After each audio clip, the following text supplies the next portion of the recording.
Karena Bunda Maria adalah manusia biasa, bukankah kita tidak perlu menghormatinya secara istimewa? Bunda Maria memang adalah manusia biasa.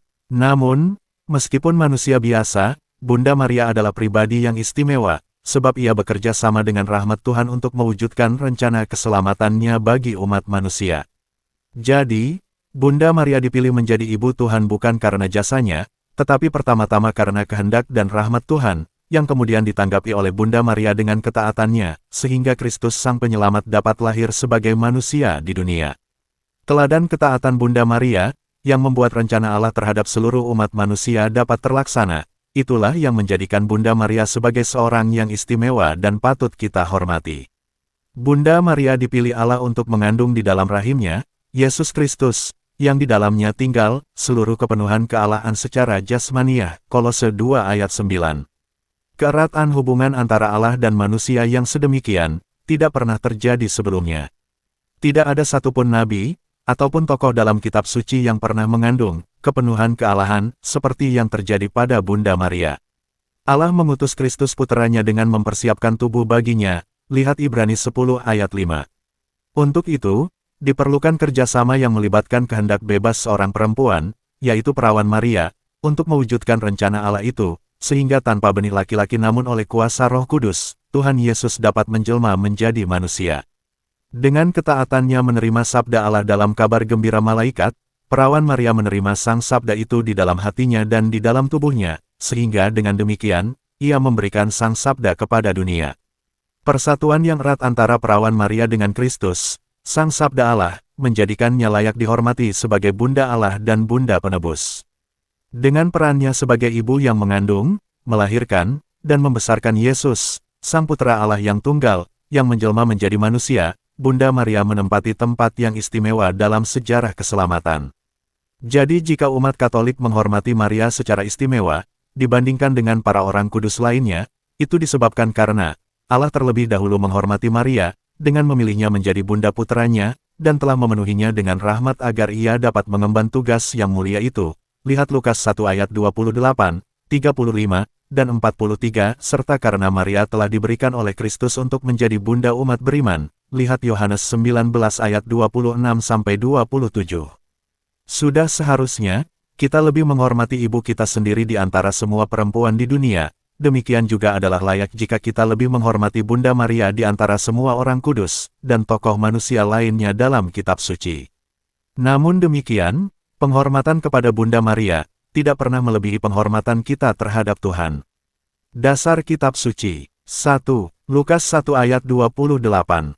Salam Maria, penuh rahmat. 2. Lukas 1 ayat 35. Roh Kudus menaungi Maria, sebab itu anak yang dilahirkan Maria adalah anak Allah. 3. Lukas 1 ayat 43. Maria adalah ibu Tuhan. 4. Yohanes 19 ayat 26-27.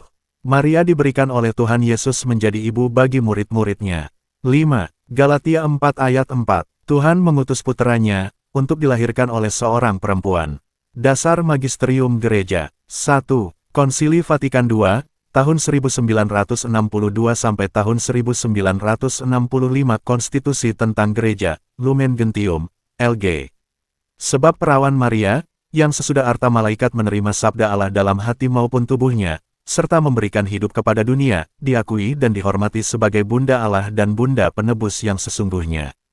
Karena pahala puteranya, dan dipersatukan dengannya dalam ikatan yang erat dan tidak terputuskan, ia dianugerahi kurnia serta martabat yang amat luhur, yakni menjadi Bunda Putra Allah, maka juga menjadi puteri Bapa yang terkasih dan kenisah Roh Kudus.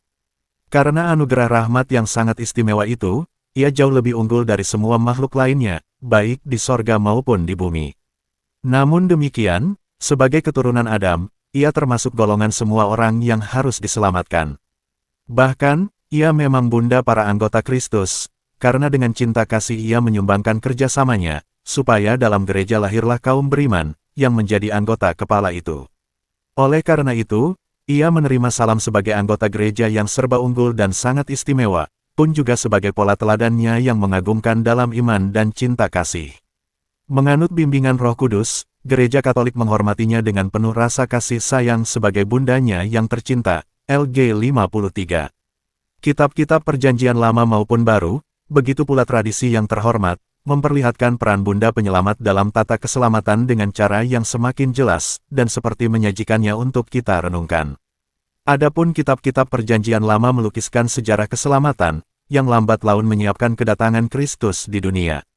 Naskah-naskah kuno itu, sebagaimana dibaca dalam gereja dan dimengerti dalam terang pewahyuan lebih lanjut yang penuh, langkah demi langkah makin jelas mengutarakan citra seorang perempuan itu, Bunda Penebus. Dalam terang itu ia sudah dibayangkan secara profetis dalam janji yang diberikan kepada leluhur kita yang pertama, yang jatuh berdosa, lihat Kejadian 3 ayat 15. Ia adalah perawan yang mengandung dan melahirkan seorang anak laki-laki, yang akan diberi nama Immanuel, lihat Yesaya 7 ayat 14, bandingkan Mika 5 ayat 2-3, Matius 1 ayat 22-23.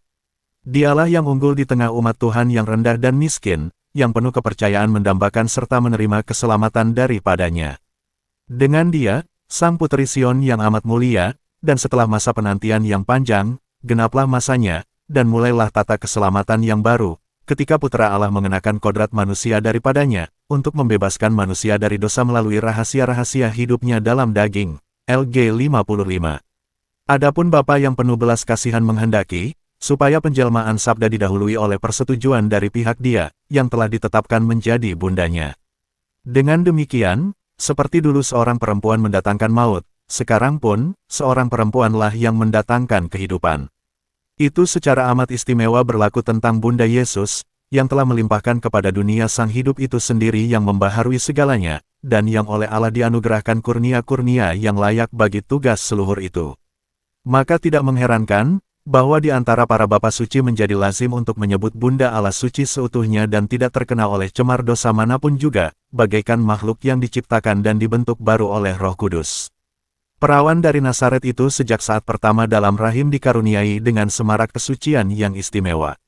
Atas tita Allah ia diberi salam oleh malaikat pembawa arta dan disebut, penuh rahmat, Lukas 1 ayat 28. Kepada utusan dari sorga itu ia menjawab, aku ini hamba Tuhan, terjadilah padaku menurut perkataanmu, Lukas 1 ayat 38. Demikianlah Maria Puteri Adam menyetujui sabda ilahi, dan menjadi Bunda Yesus. Dengan sepenuh hati yang tak terhambat oleh dosa manapun ia memeluk kehendak Allah yang menyelamatkan, dan membaktikan diri seutuhnya sebagai hamba Tuhan kepada pribadi serta karya puteranya, untuk di bawah dia dan beserta dia, berkat rahmat Allah yang Maha Kuasa, mengabdikan diri kepada misteri penebusan. Maka memang tepatlah pandangan para bapa suci, bahwa Maria tidak secara pasif belaka digunakan oleh Allah, melainkan bekerja sama dengan penyelamatan umat manusia dengan iman serta kepatuhannya yang bebas. Sebab, seperti dikatakan oleh Santo Irenaeus, dengan taat Maria menyebabkan keselamatan bagi dirinya maupun bagi segenap umat manusia. Maka tidak sedikitlah para bapa zaman kuno, yang dalam pewartaan mereka dengan rela hati menyatakan bersama Santo Irenaeus, ikatan yang disebabkan oleh ketidaktaatan Hawa telah diuraikan karena ketaatan Maria, apa yang diikat oleh perawan Hawa karena ia tidak percaya, telah dilepaskan oleh perawan Maria karena imannya. Sambil membandingkannya dengan Hawa, mereka menyebut Maria, bunda mereka yang hidup. Sering pula mereka menyatakan, maut melalui Hawa, hidup melalui Maria, LG 56. 2. Katekismus Gereja Katolik, KGK. KGK 484. Pewartaan kepada Maria membuka, kegenapan waktu, Galatia 4 ayat 4, janji-janji terpenuhi, persiapan sudah selesai. Maria dipanggil supaya mengandung dia, yang di dalamnya akan tinggal, seluruh kepenuhan kealahan secara jasmaniah, Kolose 2 ayat 9. Jawaban ilahi atas pertanyaan Maria, bagaimana mungkin hal itu terjadi karena aku belum bersuami, Lukas 1 ayat 34 menunjukkan kekuasaan Roh Kudus akan turun atasmu, Lukas 1 ayat 35. KGK 488. Tuhan telah mengutus puteranya, Galatia 4 ayat 4.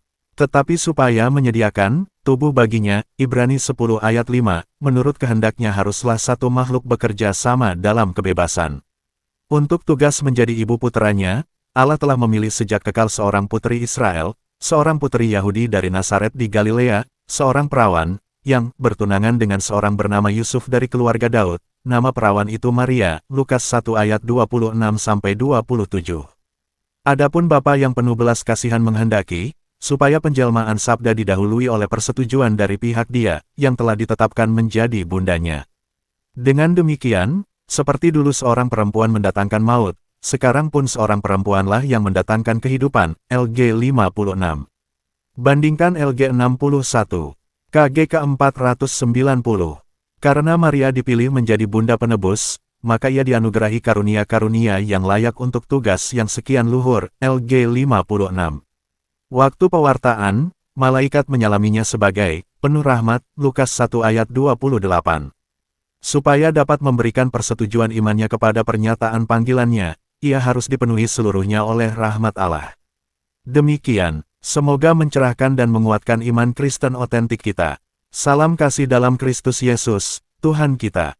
Tuhan Yesus memberkati, Bunda Maria dan semua orang kudus senantiasa mendoakan kita.